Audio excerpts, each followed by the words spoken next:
कबूतर और मधुमक्खी की कहानी। एक समय की बात है, एक जंगल में नदी किनारे एक पेड़ पर कबूतर रहता था।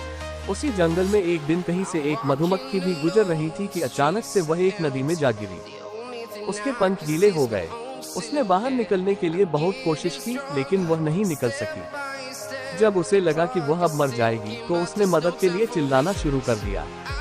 तभी पास के पेड़ पर बैठे कबूतर की नजर उस पर पड़ गई। कबूतर ने उसकी मदद करने के लिए तुरंत पेड़ से उड़ान भर ली।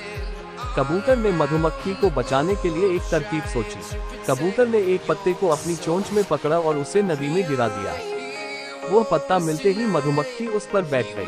थोड़ी ही देर में उसके पंख सूख चुके थे। अब वह उड़ने के लिए तैयार थी। उसने कबूतर को जान बचाने के लिए धन्यवाद बोला।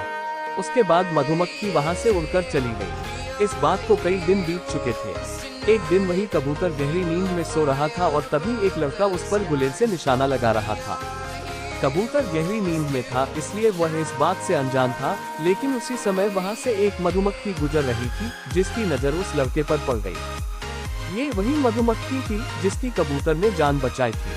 मधुमक्खी तुरंत लड़के की ओर उड़ गई और उसने जाकर सीधे लड़के के हाथ पर डंक मार दिया। मधुमक्खी के काटते ही लड़का तेजी से चिल्ला पड़ा। उसके हाथ से गुलेल दूर जाकर गिरी। लड़के के चिल्लाने की आवाज सुनकर कबूतर की नींद खुल गई थी। वह मधुमक्खी के कारण सुरक्षित बच गया था। कबूतर सारा माजरा समझ गया था। उसने मधुमक्खी को जान बचाने के लिए धन्यवाद बोला और दोनों जंगल की ओर उड़ गए।